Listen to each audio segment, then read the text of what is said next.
When you spend 2 decades wearing a motorcycle club patch, serving in leadership, and half a century raised in the life, among some of the largest organizations on record, there are several life lessons to be learned. This is one of those lessons.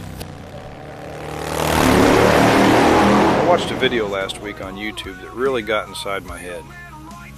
One life lesson I learned while serving in leadership for almost 2 decades of two infamous, known motorcycle clubs is that I guarantee you, if you've ever been hunted by an enemy with intention of doing you harm or ending your life, you must learn to be very tactical in how you live your life. You learn the valuable lessons of the critical importance of having an extremely heightened sense of situational awareness around you at all times. But add to that, you must be willing and able to turn the momentum against your enemy by using an offensive strategy. The video I watched on YouTube that has bothered me so was about this young lady right here. If you don't know who this is, her name was Amy Eskridge.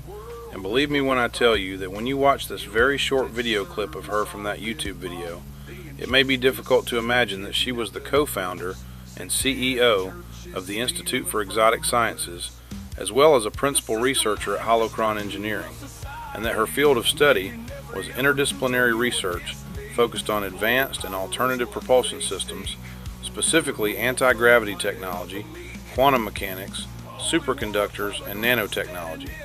And she held Bachelor of Science degrees in chemistry and biology from the University of Alabama in Huntsville. Amy Eskridge's father, Richard H. Eskridge, is a highly accomplished retired NASA aerospace technologies engineer and plasma physicist.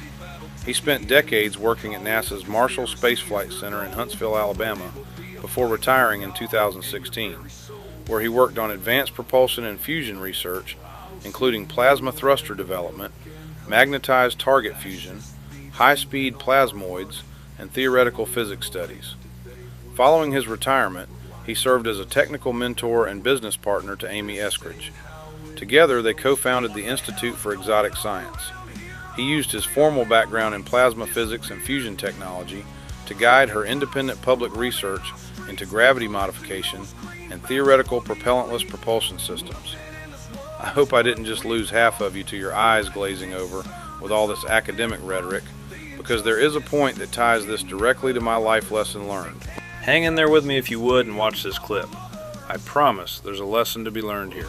I was being physically surveilled by the following method. My ex-boyfriend and I realized that people had been breaking into our apartment while we were gone together in the same vehicle. And so like, I'm in the apartment, I'm about to go to work, and I'm like, why don't you take out the trash and scope out the parking lot and make sure it's okay before I go to work? So he goes out there and he's like, there's this weird fucking Lexus. It's like a silver Lexus. This is a shitty apartment. Like, why is there really nice Lexus in the parking lot? And it has tinted windows that are not street legal, like just totally dark, totally black tinted windows that are not possibly street legal. And so he comes back in and we're standing in our bedroom window looking at the Lexus and talking about it. And I say out loud, maybe we should walk over there later and take a picture of the license plate, because the Lexus is across the parking lot from us, but it's backed in, so you can't see the license plate. Within 2 minutes of me saying, hey, we should walk over there later and take a picture of the license plate, we were still standing there at the window looking at it, talking about it. And an Eastern European looking motherfucker with a black beanie, dressed all in black, in his 50s or 60s, walked out of the apartment directly across from ours holding a license plate. And he opened the trunk of the Lexus and he took out some tools and he changed the license plate right in front of our fucking faces. And then he walked back to his apartment and he put the old license plate on the front patio and went inside, left it outside. And it was literally like, come get the license plate. I have more where this came from. Come get the license plate. And then after that, the Lexus started tailing me. And every time I saw the Lexus, it had a different license plate. It would be like Alabama plates, a different state plate. It would be random dealer plates, none of which were local, just like cardboard temporary dealer plates, none of which were any local dealers. Every time I saw it, it was different plates. It would follow me to the gas station to go get beer. I would go get beer at the gas station, and that Lexus follows me. And even my ex called an Uber once. He called an Uber. The Lexus pulled out from the spot across the parking lot from our apartment, drove over to our apartment, and said, "Hey, I'm your Uber here to pick you up." Reports surrounding the death of Amy Eskridge, a researcher associated with experimental anti-gravity concepts, have drawn renewed attention following claims about messages she sent prior to her passing. Amy Eskridge was found with a gunshot wound to the head in Huntsville, and her death was officially ruled a suicide. However, reports state that approximately 1 month before her death, she sent a message to a friend expressing fear for her safety and denying any intention to harm herself. In May 2022, she reportedly said in a text, "If you see any report that I killed myself, I most definitely did not. If you see any report that I overdosed, I most definitely did not. If you see any report that I killed anyone else, I most definitely did not." The message has since circulated widely online, contributing to speculation and debate about the circumstances surrounding her death. I'm not sure what the debate is regarding the circumstances around her death, because it seems pretty obvious to me.